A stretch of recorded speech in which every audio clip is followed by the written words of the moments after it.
Hello everyone and a warm welcome to Achievers YouTube channel. नमस्कार दोस्तों, एक बार फिर से स्वागत है आप लोग का अचीवर्स के यूट्यूब चैनल पर। दोस्तों, आज आप लोग के सामने काफ़ी शानदार टॉपिक को मैं लेकर आया हूं, जो आपके जो भी एग्ज़ाम आने वाला है या फिर जो भी आपके एग्ज़ाम होते हैं वहां पे क्वेश्चन आते ही हैं। आज मैं बात करने वाला हूं, आप लोग को थंबनेल देखकर एहसास हो ही गया होगा। तो आज मैं बात करने वाला हूँ महात्मा गांधी के बारे में, क्योंकि जो भी आपका एग्ज़ाम होता है वहाँ महात्मा गांधी से एक ना एक क्वेश्चन रहता ही है।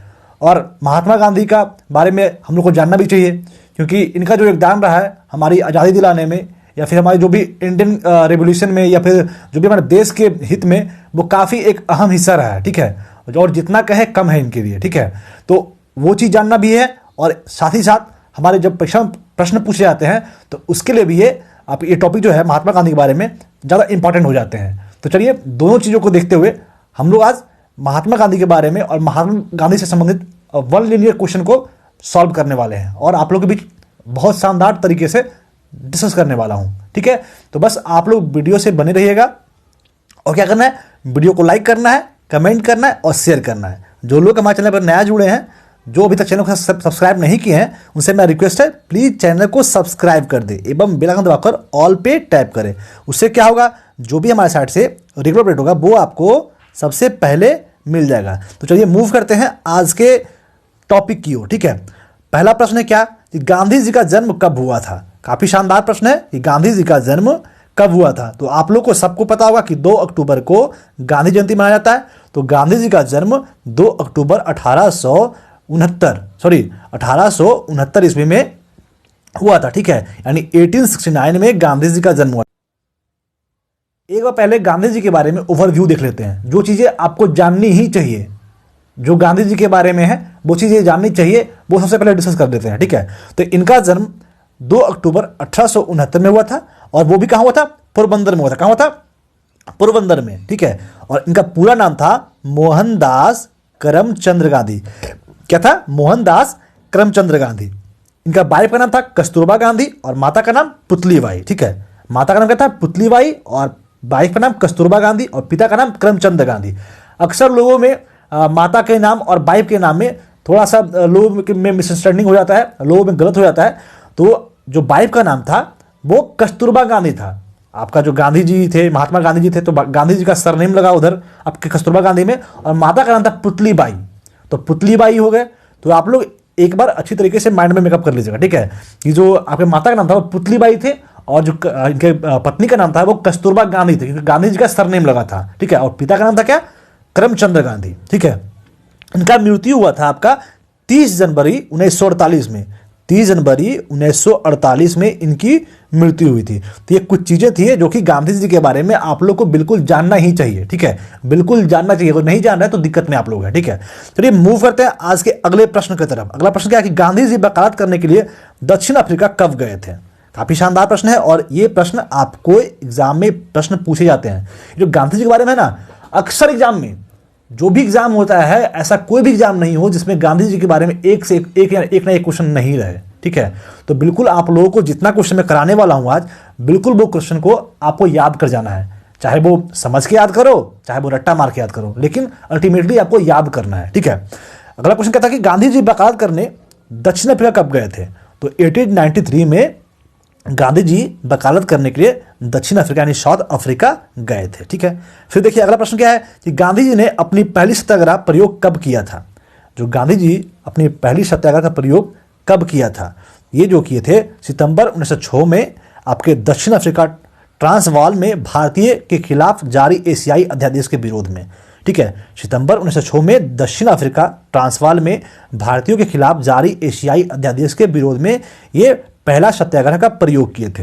ये जो सत्याग्रह, जो आपका ये एशियाई अध्यादेश था, वो क्या था, तो साउथ अफ्रीका के ट्रांसवाल में आपके ट्रांसवाल एक प्रांत था, एक राज्य था, जहां सरकार द्वारा लागू किए गए कानून के अनुसार प्रत्येक भारतीय नागरिक को एक निश्चित तारीख तक अपना पंजीकरण करवाना या ट्रांसवेल में रहने का अधिकार खोना था। या तो आप पंजीकरण कराइए या फिर आप ट्रांसवेल को छोड़ दीजिए। ठीक है, 8 साल के ऊपर के सभी भारतीय नागरिकों को अंगुलियों जो फिंगर का निशान होता था देना होता था, और उनको सरकार द्वारा परिचय पत्र अपने साथ रखना होता था। किसी भी पुलिस या सरकारी अधिकारी के मांगने पर उसे दिखाना अनिवार्य था। जो वहाँ के मूल नागरिक थे उनके लिए नियम नहीं था, लेकिन जो आपके एशियाई लोग थे, जो भारतीय लोग थे, उन लोगों को ये काम करना पड़ता था। ठीक है, इन दमनकारी कानून को मुकाबला करने के लिए ट्रांसवाल के भारतीय डरबन में रह रहे महात्मा गांधी को आमंत्रित किया था, और उसके बाद ये पहला सत्याग्रह था, और इसके लिए गांधी जी को आपका कंपनसेशन भी उठाना पड़ा। ठीक है, फिर देखिए गांधी जी को पहली कारावास कब हुआ था?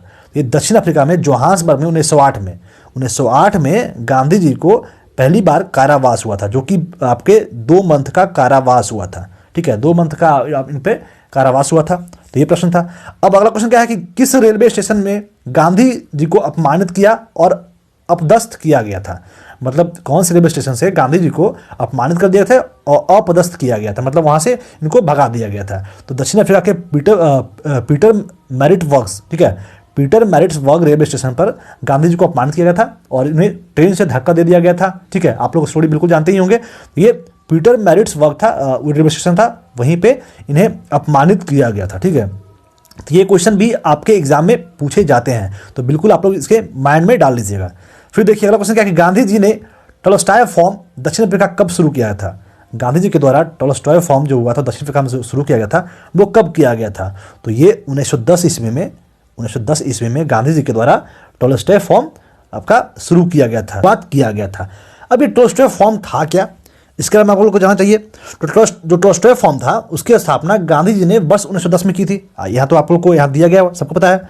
यह 1100 एकड़ में फैला हुआ था, जिसे उनके वास्तुकार दोस्त, उनके एक फ्रेंड थे, आपके एक कोई फ्रेंड थे, उनका मैं नाम मुझे पता नहीं है, उनके द्वारा इन्हें दान दिया गया था। लगभग 1100 एकड़ का जमीन इन्हें दान दिया गया था। इस फार्म का नाम इनके एक रूसी लेखक थे जिनका नाम था लियो टॉलस्टॉय, और इनसे ज़्यादा ये इनका मतलब इनसे जो ये हैं गांधी जी हैं लियो टॉलस्टॉय से काफ़ी ज़्यादा प्रभावित थे, काफ़ी बड़े इन्फ्लुएंसर थे लियो टॉलस्टॉय के, और उन्हीं के नाम पे इस फॉर्म का नाम रखे थे। तो तभी तो है कि टॉलस्टॉय फॉर्म। ठीक है, गांधी जी जो थे इनके काफ़ी ये जो टॉलस्टॉय जो थे वो काफ़ी अच्छे लेखक थे और इनसे काफ़ी ज़्यादा प्रभावित थे गांधी जी। तो ये टॉलस्टॉय फॉर्म जो था वो 1910 ईस्वी में शुरू किया गया था। ठीक है, चलिए अब मूव करते हैं अगले प्रश्न। अगला प्रश्न क्या है, गांधी जी फिनोलिक सेटलमेंट कहाँ शुरू कर दिया था? गांधी जी द्वारा फिनोलिक सेटलमेंट कहाँ शुरू किया गया था? तो दक्षिण अफ्रीका के डरबन में फिनोलिक सेटलमेंट शुरुआत किया गया था। आप लोग नाम सुनेंगे फिनोलिक्स आश्रम। तो जो भी आपके गांधी जी का जो अफ्रीका में जो भी आपका चीज़ें स्टार्ट होती थी या फिर जो भी चीज़ें स्टार्ट होने वाली थी वो यहीं से फिनोलिक्स आश्रम से ही शुरुआत होता था। कोई भी मीटिंग करना है, कुछ भी करना है तो वो फिनोलिक्स आश्रम में ही होना था। ठीक है, अब देखिए अगला क्वेश्चन क्या है कि दक्षिण अफ्रीका में गांधी जी के द्वारा शुरू किए गए साप्ताहिक अखबार का नाम क्या था? साप्ताहिक जो आपका ये आपका मतलब पत्रिका वो जारी किए थे गांधी जी के द्वारा, साप्ताहिक जो पत्रिका जारी किया था उनका नाम क्या था? तो इंडियन ओपिनियन, जो कि 1904 में इसकी शुरुआत किया गया था। ये दक्षिण अफ्रीका में गांधी जी के द्वारा शुरू किए गए साप्ताहिक पत्रिका का नाम था, जिसका नाम था क्या? इंडियन ओपिनियन, जो कि 1904 में इसकी शुरुआत की गई थी। ठीक है, अब ये इंडियन ओपिनियन की शुरुआत क्यों की गई थी ये भी तो जानना चाहिए। तो आम लोगों तक पहुंचने के लिए इंडियन ओपिनियन महात्मा गांधी का एक पहला प्रयोग था। इससे लोगों के बीच में महात्मा गांधी अपना पहचान बना रहे थे। ठीक है, वे कलम के जरिए लोगों तक अपनी पहुंच बनाए थे। उन्होंने बतौर संपादक बड़ी कुशलता के साथ इंडियन ओपिनियन का उपयोग लोगों तक पहुंचाने के लिए शुरू किया था। ठीक है, तो जो इंडियन ओपिनियन जो थे ये इनके आपके गांधी जी ही इनके संपादक थे। ठीक है, इंडियन ओपिनियन का प्रकाशन 1903 में गांधी जी की प्रेरणा से प्रारंभ हुआ था। इस पत्र का जो संस्थापक थे वो आपका अलग थे, मदन जीत थे, जो नाम था क्या था? मदन जीत थे। ठीक है, लेकिन जो इनका जो पत्रिका में आपके गांधी जी के सबसे ऊपर में लिखते थे तो वो गांधी जी के द्वारा जो भी चीज़ें लिखी जाती थी वो गांधी जी के द्वारा ही लिखी जाती थी, लेकिन जो उसके आपके संस्थापक थे वो मदन जीत जी थे। ठीक है, तब यह पत्रिका 4 भाषाओं में निकलती थी। आपका अंग्रेजी हो गया, दूसरी बात हिंदी हो गया, तमिल हो गया और गुजराती है। तो गुजरात के रहने वाले थे तो गुजराती में होना ही चाहिए था, हिंदी तो होना चाहिए, और इंग्लिश में लोगों को कुछ लोग इंग्लिश जो समझते थे, ताकि अंग्रेज जो है या फिर दक्षिण अफ्रीका के लोग जो है इंग्लिश समझते थे तो उन लोगों के लिए भी ताकि मैसेज जा सके। ठीक है, तो इंग्लिश, तमिल और हिंदी और गुजराती, ये 4 लैंग्वेज में ये पत्रिका छपती थी। ठीक है, गांधी जी के अनुसार इस पत्रिका का छापने का या इस पत्रिका को निकालने का 3 उद्देश्य थे। ठीक है, कुछ तो उद्देश्य रहा होगा इस पत्रिका को बनाने का।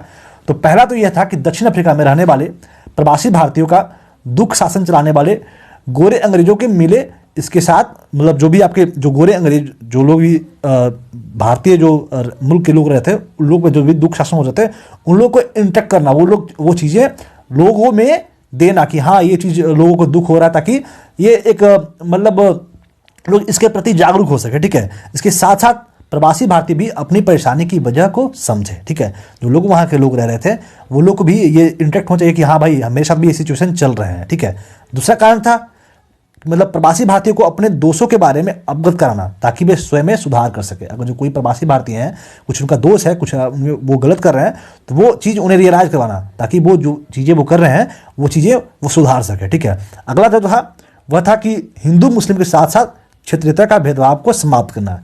पहले तो हिंदू मुस्लिम में आपका भेदभाव था, और उसके साथ साथ क्षेत्रीयता में जो क्षेत्र के कि इस क्षेत्र के हैं उस क्षेत्र के हैं, वो सारे भेदभाव को समाप्त करना। तो ये तीन मुख्य उद्देश्य था आपके इंडियन ओपिनियन पत्रिका को शुरुआत करने का, जो कि एक साप्ताहिक पत्रिका था। ठीक है, चलिए अब देखते हैं अगला प्रश्न। आप लोग को आई होप समझ में आया होगा, तो समझ में आया तो वीडियो को लाइक जरूर करें। ठीक है, क्योंकि इससे हमारी मोटिवेशन काफ़ी ऊपर लेवल तक जाता है। ठीक है, अब देखिए अगला क्वेश्चन क्या है कि गांधी जी दक्षिण अफ्रीका से भारत कब लौटे थे। जो गांधी जी जो थे आपके जब दक्षिण अफ्रीका गए थे उसके बाद वो कब लौटे थे, तो 9 जनवरी को गांधी जी जो थे वो दक्षिण अफ्रीका से भारत लौटे थे, और इसीलिए 9 जनवरी को प्रवासी भारतीय दिवस मनाया जाता है। कब मनाता है? 9 जनवरी को भारतीय प्रवासी दिवस इसलिए मनाता है क्योंकि गांधी जी जो थे वो दक्षिण अफ्रीका से भारत लौटे थे इसी दिन। अब देखिए अगला प्रश्न, ये प्रश्न है ना वो बहुत बार आपके एग्जाम में पूछा जा चुका है। ठीक है, तो इसमें जितने सारे मैं क्वेश्चन कराने वाला हूं सारा क्वेश्चन इंपॉर्टेंट है, तो बिल्कुल आप लोग वीडियो क्लास तक बने रहिएगा, क्योंकि यहाँ पे अगर जो आप इस लेक्चर को ध्यान से देख लिए और अपने कॉपी में नोट डाउन कर लिए तो वो चीज़ें आपको कभी भी गांधी जी से संबंधित क्वेश्चन आएगा एग्जाम में तो वो चीज़ें आपको नहीं छूटेगा, ये मेरा आपसे वादा है। ठीक है, तो बिल्कुल आप लोग वीडियो क्लास तक बने रहिएगा। ठीक है, अब देखिए अगला क्वेश्चन क्या है कि भारत में गांधी जी का प्रथम सत्याग्रह कहाँ हुआ था। जो भारत में प्रथम सत्याग्रह हुआ था वो कहाँ हुआ था, तो 1917 में चंपारण में इंडिगो श्रमिकों के अधिकार के लिए किया गया था। जो आपके नील की खेती लोग कर रहे थे ना, तो उन्हीं को लोग के अधिकार दिलाने के लिए 1917 में चंपारण में ये पहला सत्याग्रह किया था। चलिए आप लोग से एक क्वेश्चन मैं पूछता हूँ, आपको सीक्वेंस वाइज बताना है। ये क्वेश्चन आता है आपके एग्जाम में कितना बार आ चुका होगा कि गांधी जी के जो आपके सत्याग्रह है ना उसको सीक्वेंस रूप में सजाएं, मतलब पहले कौन हुआ था, उसके बाद कौन हुआ था, उसके बाद कौन हुआ था। तो इस प्रश्न का आंसर आप लोगों को कमेंट में देना है। ठीक है, इस प्रश्न का आंसर आप लोगों को कमेंट में देना है कि गांधी जी का जो आपके सत्याग्रह हुआ था पहले कौन हुआ था, उसके बाद कौन हुआ था, उसके बाद कौन हुआ था, वो सारी चीज़ों को आप लोग को बताना है। बहुत सारा हुआ था, चंपारण हुआ था, अहमदाबाद हुआ था, फिर खेड़ा हुआ था, तो वो सारी चीज़ों को आप लोग को कमेंट में बताना है। ठीक है, अब देखते हैं गांधी जी की पहली अनशन भारत में गांधी के दूसरे सत्याग्रह कहाँ शुरू हुआ था। गांधी जी की पहली जो अनशन हुआ था वो कहाँ हुआ था, ये जो थे वो भारत में गांधी जी का दूसरा सत्याग्रह था। तो ये अहमदाबाद में गांधी जी का दूसरा सत्याग्रह था और ये पहली अनशन थी। ठीक है, तो ये भी क्वेश्चन आपके एग्जाम के लिए इंपॉर्टेंट है। अब देखिए अगला क्वेश्चन क्या, किस कारण गांधी जी ने कैसर ए हिंद पदवी छोड़ दी थी। जो उन्हें कैसर ए हिंद की पदवी दी गई थी वो क्यों छोड़ा गया था। तो जालियांवाला बाग जब नरसंहार हुआ था ना, जब जालियांवाला बाग हत्याकांड हुआ था, जब भारतीय लोगों का बहुत ज़्यादा भारतीय लोग मारे गए थे ना, तभी ये कैसर ए हिंद जो पदवी जो थे वो जो ब्रिटिशर के द्वारा दिया गया था छोड़ दिए थे। तो उसी समय 1919 में जब जालियांवाला बाग हत्याकांड हुआ था तभी इनके द्वारा कैसर ए हिंद की पदवी छोड़ी गई थी। ये क्वेश्चन आपके एग्जाम पॉइंट में काफ़ी इंपॉर्टेंट है। बिल्कुल आप मैं बोल तो रहा हूँ जितने सारा क्वेश्चन मैं करा रहा हूँ सारा क्वेश्चन जो है वो इंपॉर्टेंट है। ठीक है, अब देखिए अगला, यंग इंडिया और नवजीवन साप्ताहिक का प्रारंभ किसने किया था। यंग इंडिया एक पत्रिका है और नवजीवन भी एक पत्रिका है, और ये जो है एक साप्ताहिक पत्रिका था। उसके प्रारंभ किसने किया था, तो ये महात्मा गांधी के द्वारा ये पत्रिका को स्टार्ट किया गया था। अगला प्रश्न है, किस एकमात्र कांग्रेस के अधिवेशन की अध्यक्षता गांधी जी ने की थी। बहुतों बार पूछा जा चुका है क्वेश्चन, जितने सारे क्वेश्चन बता रहा हूं ना आज सारे प्रश्न बहुत बार पूछे जा चुके हैं और बहुत बार पूछे जाएंगे। ठीक है, तो बिल्कुल आप लोग इसे याद कर लीजिए, जैसे भी रट्टा मारिए, दिमाग से याद कीजिए, जैसे भी कैसे भी लगाइए लेकिन याद कीजिए। ठीक है, जो भी जुगाड़ लगाइए, कोई भी जुगाड़ कर लीजिए लेकिन याद कर लीजिए। तो था कि किस एकमात्र कांग्रेस के अधिवेशन की अध्यक्षता गांधी जी के द्वारा किया गया था। तो 1924 में बेलगाम में जो कांग्रेस अधिवेशन हुआ था ना, उसी का अध्यक्षता आपके गांधी जी के द्वारा किया गया था। ठीक है, अब देखिए अगला क्वेश्चन, 1932 में अखिल भारतीय हरिजन समाज किसने शुरू किया था। तो ये महात्मा गांधी के द्वारा 1932 में अखिल भारतीय हरिजन समाज की शुरुआत किया गया था। 1932 में अखिल भारतीय हरिजन समाज का शुरुआत महात्मा गांधी के द्वारा किया गया था। फिर देखिए वर्धा आश्रम कहाँ स्थित है। जो वर्धा आश्रम है वो भारत में कहाँ स्थित है, तो ये महाराष्ट्र में वर्धा आश्रम स्थित है। फिर देखिए क्वेश्चन, गांधी जी ने साप्ताहिक हरिजन कब शुरू किया गया था। जो गांधी जी का एक साप्ताहिक पत्रिका आया था हरिजन, उसकी शुरुआत कब किया था, तो 1933 में 1933 में गांधी जी के द्वारा हरिजन जो पत्रिका था उसका स्टार्ट किया गया था। ठीक है, अब देखिए अगला क्वेश्चन, गांधी जी ने सुभाष चंद्र बोस को क्या कहा था। गांधी जी सुभाष चंद्र बोस को क्या कहे थे, तो उन्हें देशभक्त कहे थे। क्या कहे थे, देशभक्त कहे थे गांधी जी। ठीक है, अब देखिए अगला क्वेश्चन, गांधी जी को अर्धनंगन फकीर गांधी जी को कौन बोले थे, तो ये विंस्टन चर्चिल जी थे। ये क्वेश्चन बहुत बार पूछा जा चुका है। ठीक है, तो गांधी जी को अर्धनंगन फकीर विंस्टन चर्चिल के द्वारा कहा गया है। ठीक है, फिर क्वेश्चन देखिए, टैगोर को गुरुदेव का नाम किसने दिया था। टैगोर जो थे आपके रविंद्रनाथ टैगोर थे, उन्हें गुरुदेव का नाम किसने दिया था, उन्हें गुरुदेव करके कौन पुकारा था, तो ये हमारे पूज्य पिता महात्मा गांधी के द्वारा गुरुदेव की उपाधि दी गई थी टैगोर को। और उसी के बाद टैगोर के द्वारा टैगोर के द्वारा गांधी जी को महात्मा की उपाधि दी गई थी। ठीक है, टैगोर जो थे, रविंद्रनाथ टैगोर थे, वो गांधी जी को महात्मा की उपाधि तभी दिए थे। ठीक है, फिर क्वेश्चन देखिए, गांधी जी का राजनीतिक गुरु कौन थे। बहुत बार ये प्रश्न पूछा जा चुका है। ये क्वेश्चन है, गांधी जी की महात्मा की उपाधि कौन दिया था, फिर क्या आपका टैगोर को गुरुदेव का नाम किसने दिया था। बहुत बार क्वेश्चन पूछा जा चुका है। अगर आप लोग एग्जाम दे रहे होंगे तो आप लोग को रियलाइज हो गया होगा, आप लोग बहुत बार ये प्रश्न देख चुके होंगे।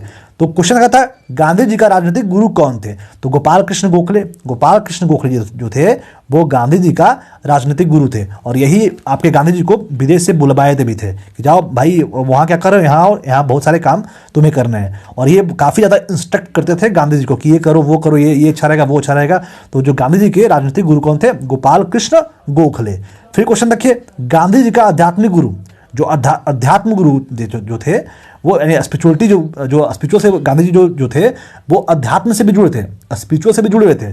तो इनके गुरु थे लियो टॉलस्टॉय, जिससे मैं बोला था ना आपको कुछ देर पहले कि काफ़ी ज़्यादा प्रभावित थे। ठीक है, लियो टॉलस्टॉय से काफ़ी ज़्यादा प्रभावित थे और तभी वो टॉलस्टॉय नाम का एक फॉर्म भी खोले थे। ठीक है, तो जो टॉलस्टॉय का जो थे वो लियो टॉलस्टॉय जो थे वो गांधी जी के आध्यात्मिक गुरु थे। ठीक है, अब देखिए क्वेश्चन कि गांधी जी की हत्या कब हुई थी, तो 30 जनवरी 1948। मैं पहले ही आपको बता चुका हूं कि 30 जनवरी 1948 के द्वारा नाथूराम विनायक गोडसे के द्वारा, नाथूराम यह तो सही है, नाथूराम विनायक गोडसे के द्वारा गांधी जी की हत्या कर दी गई थी। ठीक है, तो ये क्वेश्चन भी आप लोग को जानना चाहिए कि गांधी जी का हत्या किया गया था, तो नाथूराम गोडसे के द्वारा पे गांधी जी का हत्या किया गया था और 30 जनवरी 1948 को ये हत्या किया गया था।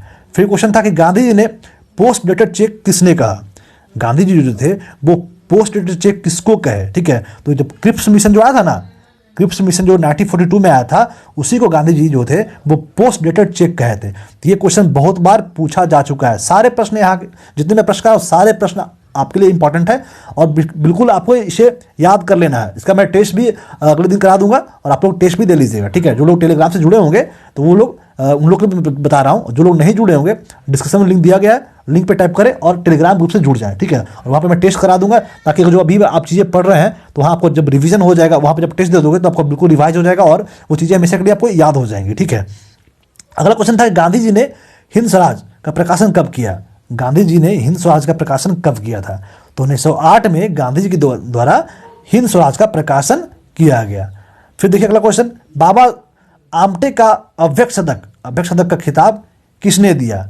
जो बाबा आमटे जो थे उन्हें अव्यक्त सदक का खिताब किनके द्वारा दिया गया था, तो महात्मा गांधी के द्वारा बाबा आमटे को अव्यक्त सदक का खिताब दिया गया। फिर क्वेश्चन है, भारतीय स्वतंत्रता संग्राम में किस अवधि को गांधी युग के रूप में जाना जाता है, तो 1915 से 1948, 1915 से 1948 को गांधी युग के रूप में जाना जाता है। जब गांधी जी आपके भारत आए थे उसके बाद ही, और जब तक आपका भारत आज़ाद हुआ था तब तक, जब मतलब वो इनकी मृत्यु हो गई थी 1948 में इनकी मृत्यु हो गई थी, और जब वो भारत आए थे तो उसी समय से गांधी युग आपका चला था। मतलब जब आए थे और जब उनकी मृत्यु हुई थी उस बीच में गांधी युग कहा जाता है। ठीक है, फिर क्वेश्चन है कि भारत में गांधी जी का तीसरा सत्याग्रह कहाँ हुआ था, तो खेड़ा सत्याग्रह जो है वो भारत का मतलब गांधी जी का तीसरा सत्याग्रह था। कहाँ हुआ था? खेड़ा में हुआ था। ठीक है। फिर क्वेश्चन है कि गांधी जी की आत्मकथा की असली नाम क्या है? तो सत्यनारायण प्रयोग। सत्यनारायण प्रयोग जो है वो गांधी जी की असली आत्मकथा का नाम है। ठीक है। अगला क्वेश्चन देखते हैं, किस काल को गांधी की आत्मकथा का काल माना जाता है? तो 1869 से 1921, 1869 से 1921 को गांधी जी का आपके आत्मकथा माना जाता है। जब आपका गांधी जी का जन्म हुआ था 2 अक्टूबर 1869 में, और उनसे 1921 तक गांधी जी की आत्मकथा का काल माना जाता है। ठीक है। यानी जो भी चीज़ें हुई थी वो गांधी जी उस समय काफ़ी ज़्यादा लाइमलाइट में रहते और काफ़ी ज़्यादा अच्छी तरीके से वो किए थे। ठीक है। फिर क्वेश्चन था कि गांधी जी की आत्मकथा प्रथम बार कब प्रकाशित हुई थी? तो ये नवजीवन जो पत्रिका था ना, उसी में 1927 में गांधी जी की आत्मकथा पहली बार प्रकाशित हुई थी। ठीक है। फिर देखिए, आप एक क्वेश्चन में थोड़ा सा मैं आपको डिस्कस किया नहीं हूं, आई थिंक खेड़ा सत्याग्रह के बारे में। आपका 27 नंबर क्वेश्चन के बाद 29 नंबर क्वेश्चन देख लीजिए। खेड़ा सत्याग्रह, ये सत्याग्रह था क्या? आप लोग पता है खेड़ा सत्याग्रह क्या था? तो जब 1918 में 1918 का ये बात है, समझे, गुजरात में पूरे साल की फसल मारी गई थी, मतलब पूरे फसल बर्बाद हो गया था। लेकिन जो किसान पे जो भी टैक्सेस होता था ब्रिटिशर का, वो बिल्कुल उसको माफ़ नहीं कर रहे थे। मतलब किसान का जो आपका पूरा फसल मारा गया था, और किसान की दृष्टि में फसल की चौथाई, मतलब जो फसल होता था उसका 1/4 भी नहीं हुआ था।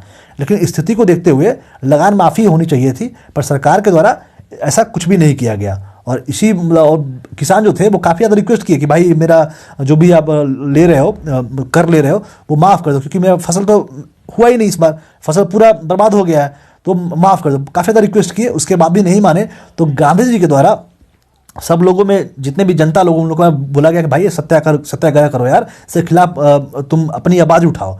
तब जाके ये सत्याग्रह किए, तब जाके आपको कहीं ब्रिटिशर सुने और इनका कर माफ़ किए। ठीक है। तो ये था आपका खेड़ा सत्याग्रह। ठीक है। अब देखिए अगला क्वेश्चन क्या है। मैं कौन सा क्वेश्चन करा था आपको? मैं करा था नवजीवन। हाँ, गांधी जी की आत्मकथा पहली बार प्रकाशित कब हुआ था? तो 1927 में नवजीवन में ये गांधी जी की पहली आत्मकथा प्रकाशित हुआ था।